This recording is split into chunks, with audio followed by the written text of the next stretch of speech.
वर्ग 10वी गणित भाग 2 प्रश्न दुसरा आपल्याला चालू आहे पायथागोरसच्या प्रमेयामधला.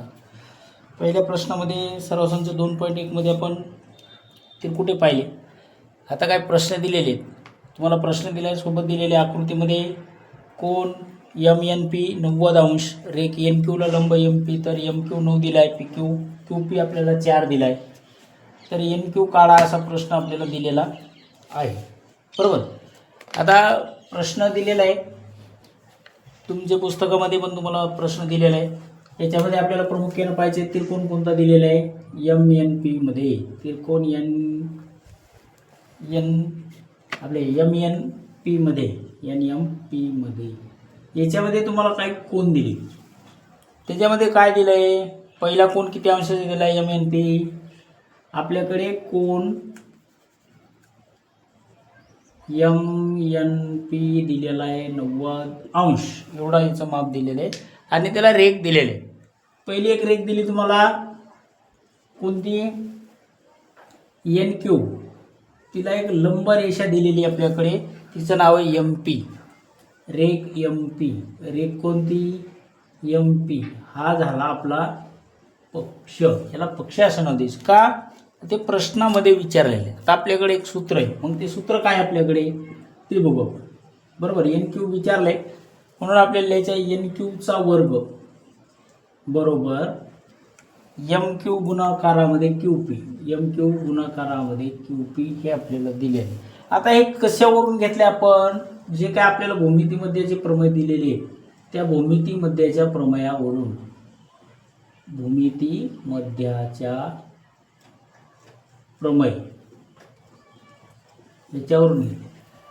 आता एन क्यूचं माप आपल्याला दिलेलं आहे का नाही, म्हणून आपण लिहू म्हणून एन क्यूचा वर्ग बरोबर वर्गमुळात एम क्यू गुणाकारामध्ये क्यू पी हे आपल्याला दिलेलं आहे. आता हे दिलं म्हणजे काय करायचं तुम्हाला, दोन्हीही बाजूचं जे माप आहे त्या मापाचं काय करायचं वर्गमूळ घ्यायचं. मग वर्गमूळ घेताना आपल्याला इथं काय दिलं तर ह्याच्यात एम क्यू किती दिलेलं आहे तुम्हाला 9, क्यू पी किती दिले आपल्याकडे 4. काढायचं आपल्याला क्यू पी नाही, क्यू पी 4 दिलेले, एन क्यू काढायचं. एन क्यू आपल्याला दिलेलं नव्हतं म्हणून एन क्यू काढायचं. आता एनची वर्गमूळ घ्यायची बरोबर. म्हणून इथं आलं 9चं वर्गमूळ 3 आणि 2चं वर्गमूळ 9चं वर्गमूळ 3, 4चं वर्गमूळ 2. आता दोघांचा करायचं तुम्हाला गुणाकार केल्यानंतर आपल्याकडे ह्या संख्या बाहेर घ्या. मग घेतल्या 3 गुणाकारामध्ये 2 बरोबर 6 एवढं आपल्याकडे उत्तर येईल. आपल्याला माप विचारलं कशाचं होतं एन क्यू काढायचं आहे. एन क्यू बरोबर 6 एवढं माप आपल्याकडे आले. याला आपल्याला एककमध्ये घ्यायचं. याला कशामध्ये घ्यायचं एकक. 6 एकक एवढं तुमचं माप इथं दिलेलं आहे. आता इथं वर्गमुळात लिहिल्यात संख्या म्हणून तुम्ही असंही लिहू शकता दोन्हीही बाजूचे वर्गमुळे घेऊन. बरोबर. दोन्हीही बाजूचे काय घ्यायचे तुम्हाला वर्गमुळे घ्यायचे आणि याला कंस बंद करा. हा परीक्षेमध्ये खूप महत्त्वाचं असतं. बरोबर. आता हे झालं का बघा. पुढे दिलेला प्रश्न बघा. प्रश्नामध्ये तुम्हाला दिलेले की सोबत दिलेल्या आकृतीमध्ये कोण दिलं एक क्यू पी आर, त्याचं माप दिलेलं 90 अंश आपल्याकडं. रेख एम पीला लंब रेख दिली क्यू आर आणि क्यू एम आर हे बिंदू दिलेत. पी एम दिले तुम्हाला 10 आणि क्यू एम दिलेला 8. यावरून तुम्हाला क्यू आर काढा असा प्रश्न त्या ठिकाणी दिलेला आहे. त्रिकोण कोणता आहे तुमच्याकडे दिलेला त्रिकोण पहा. त्रिकोण पी क्यू आर मध्ये इथे आपण त्रिकोण पी क्यू आर मध्ये याच्यामध्ये कोण तयार होतो. कोणता कोण आहे ते आपल्याकडे क्यू पी आर, ज्याचं माप आपल्याकडे 90 अंश दिलेलं आहे. मग आपण इथे लिहू शकतो क्यू पी आर बरोबर 90 अंश. आणि आता याला काय केल्यात परत रेख लंब दिल्यात. मग पहिली रेख पी एम ला लंब रेख तुम्हाला दिलेली आहे क्यू आर. क्यू आरचं माप आपल्याला इथे काढायचं. बरोबर.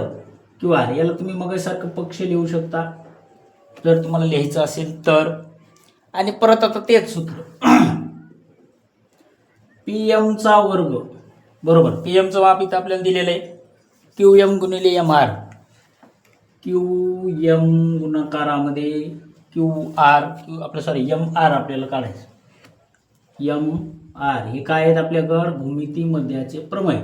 मी शॉर्टमध्ये बरोबर भूमितीमध्याचे प्रमेय. मग प्रमेयात लिहा पूर्ण लिहा.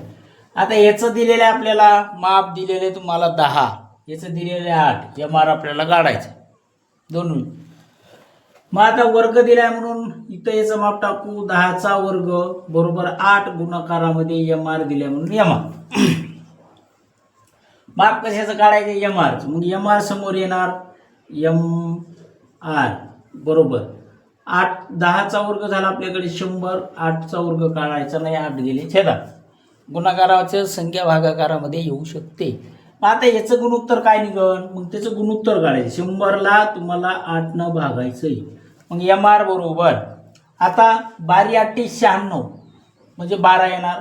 राहिली तुमच्याकडे 4, इथं दशांश द्या, तिथं शून्य आला, 40 झाले. 12 8 25 40 म्हणजे समजा आपलं MRचं उत्तर येईल 12.5 एकक. एवढं तुमचं उत्तर येईल. इथं आपण छेद आणि अंश असल्यामुळं त्याचं गुणोत्तर काढलंय. प्रश्न पहा, समजून घ्या. एकक मध्ये उत्तर आले आपलं 12.5. जर असं नसला भागाकार करता येत तर तुम्ही तुमच्या पद्धतीने भागाकार करून त्याचं गुणोत्तर काढू शकतात. बरोबर. आता हे 12.5 हे आपल्याकडं आता आलेलं आहे. आता आपल्याला काय करायचं पुढं, इथं बघा 2 प्रश्न दिलेले आहेत तुम्हाला. कोणकोणते? QR बरोबर MR प्लस QR बरोबर QM प्लस MR. मग आपल्याला काय करायचं QR हा नंबर 1 आहे नाही का आपल्याकडे दिले. मग QM प्लस MR.